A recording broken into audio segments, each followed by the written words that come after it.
Okay, so I recently got asked this question about SPF, DKIM, and DMARC and all this type of fancy stuff, and I thought I'd do a video on it just because I'm familiar with this stuff and I've set this up 100 different times before.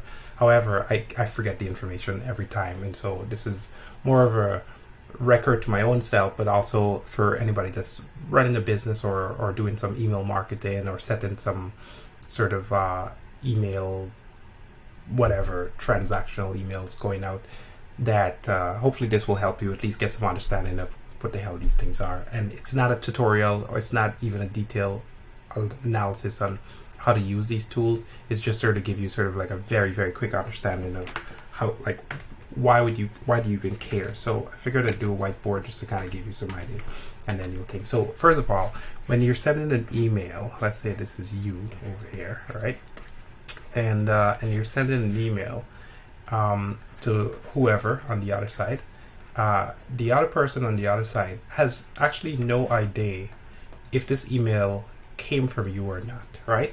So, and just to add a little bit more details to that, what actually happens when you send an email, all you're doing is sending it to a server. If you're using Gmail, for example, it'll be like a Google server, right? And then let's pretend that these guys are Microsoft because they own, I don't know, you're using Outlook or something, right? And then Outlook will basically send it over, Google will send it over to Microsoft, and then Microsoft will basically allow you to open up your email, right? So that's kind of the idea. So this is G for Google and M for Microsoft, right? So that replace that with any mail server. So that's sort of like the general basis. The problem is that nobody actually knows who, if you're the one that actually sent the email. Now it has your email address inside of it, but that's about it, right? So the problem with this picture is that some guy over here, we'll put him in red, right? We'll call him I don't know, we'll call him Sam the Attacker. Okay, so Sam the Attacker, okay, could set up his own server on this side here. And again, I'm oversimplifying a lot of details here, right? And he could just set up his own email address, and let's say this email was like, I don't know, you@email.com,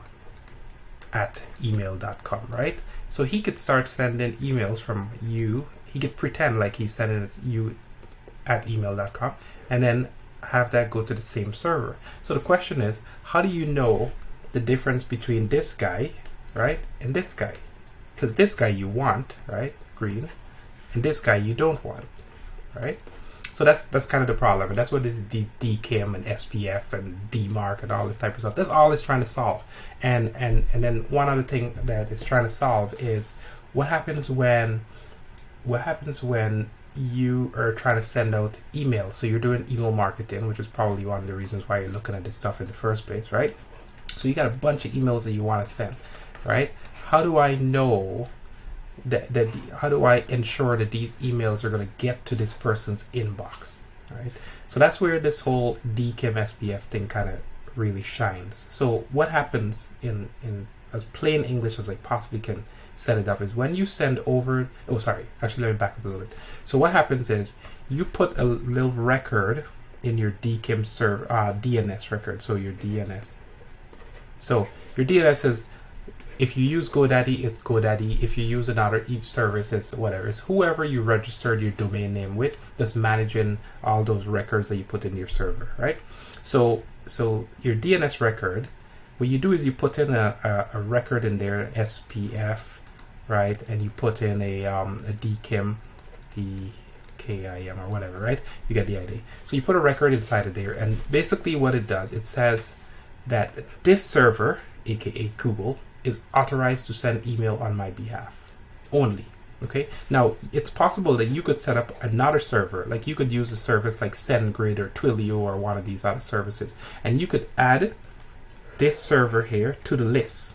So you could say, if email came from this server and this server, accept it, you're good, like we're good because it came from me. But if email came from this server, reject it. That's basically what you're doing. So the way how it works is, I'm going to complicate it with a diagram here, but hopefully you're following. So what will happen is, I will send an email out, it'll go here, Then it's going to go across to the Microsoft server. The Microsoft server, before it sends it to you, is going to go back out. It's going to go check your record. It's going to say, hey man, this guy said he's sending an email. It's coming from google.com. Am I authorized to accept this email or not? Does it have the right signature? Yada, yada, yada. And then, and you say, and obviously because you put the record in, that's how it knows that it's trusted. And then what happens is it takes that, it says, okay, yeah, it looks like it's good. Send it over to you. That's basically what happens in a nutshell, right? And then, and from there, what will happen is it with a DMARC, so DMARC, I think it is, DMARC report, right? It'll just basically tally up all the emails that came in. So good email, good email, good email. Sorry, I'm using the wrong color, but you get the idea. Bad email, right?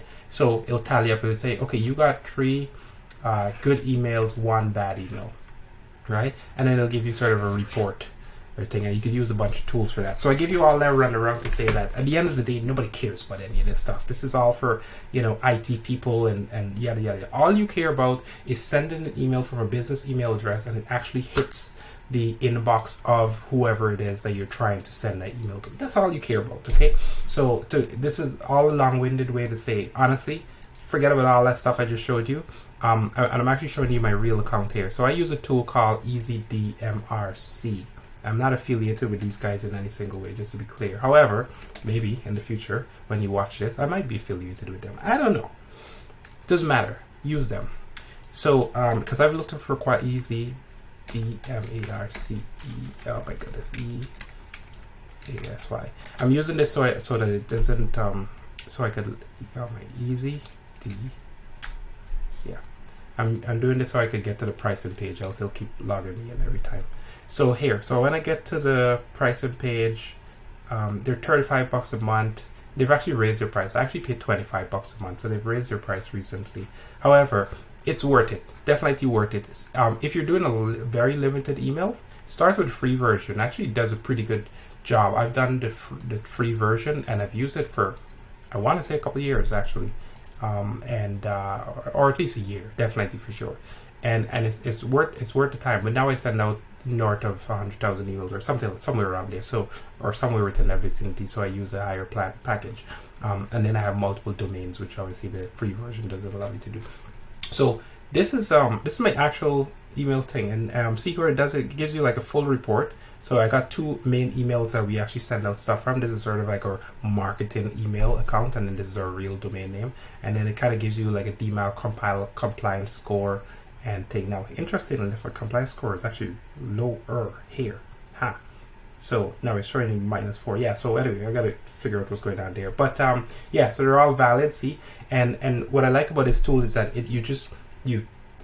can I add another domain name? I don't know how to do it, but you could just, like, as long as you put your domain inside of the tool, it will just give you the instructions. Say, hey, take this, copy it, and put it in your text record of your DNS record, which again is like GoDaddy or whatever, and that's it. You're done. Like, it's the whole thing is done. You pay a couple bucks per month, and it's monitored, and you don't have to think about all that complexity of like who servers doing what. You come in here, you look at the dashboard, you check your report, and it's like, bam, we're compliant or we're not compliant.